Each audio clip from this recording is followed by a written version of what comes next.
Hi mga guys, magandang araw. Ngayong araw pala ay araw ng Lunes at papasok na naman ako sa trabaho. Late na nga din ako nagising kanina mga guys, mga bandang mag-aalas 9. Napasarap kasi yung tulog eh. Kaya pagkagising ko, dumiretso nga ako agad dito sa sampayan para kunin ko na nga dito yung mga nilabang ko kahapon. Nga pala mga guys, dati talaga hindi ko talaga inaayos yung pagtupi ng mga damit ko. Basta makita at masabi ko lang na natupi ko na kahit hindi maayos, balagbag na agad sa lagayan ng damitang ko. Buti nga ngayon okay na eh. Kasi nasa sermonan na ni Mrs. pag hindi tinutupi ng maayos eh.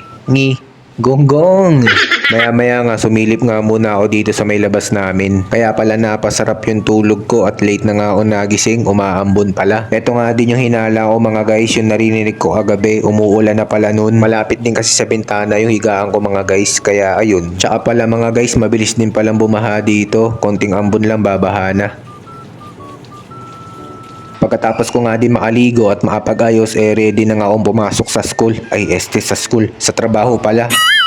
Pero bago ang lahat, outfit check muna. Parang elementary lang talaga. Yung tipong alam ng mama mo na umuulan sa labas, talaga maglalagay sa'yo ng pananggala sa ulan eh. May jacket na may sombrero pa.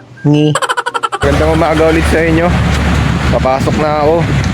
Ingat-ingat sa mga papasok sa trabaho ngayon. Yan na, parang elementary days lang ah. Pag umuulan, yung paa pinapabasa sa baha. Kababa ko lang ng service. So paano ba mga guys no? Kita-kita lang tayo mamaya sa pag-uwi ko. Kita-kita lang tayo sa finals. Update na lang. Uwian na mga guys. Naglakad pa ako ng driver dito sa may Bacala. Nakalimutan kasi akong pick upin eh. Yung out ko kasi ngayon mga guys 7:30. Ngayon nakapag-out ako alas 8 na.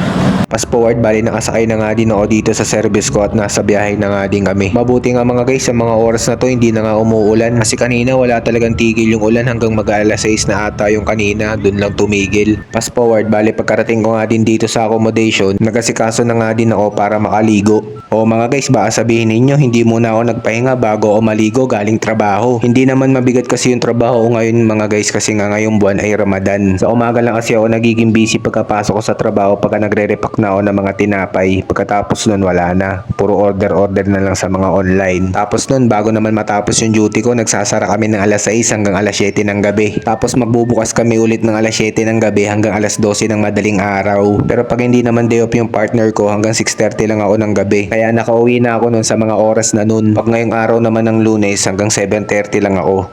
Ayan, na-explain ko na mga guys ha. So paano ba yung mga guys, hanggang dito na lang muna no. Kita-itsa lang tayo bukas. Bye-bye!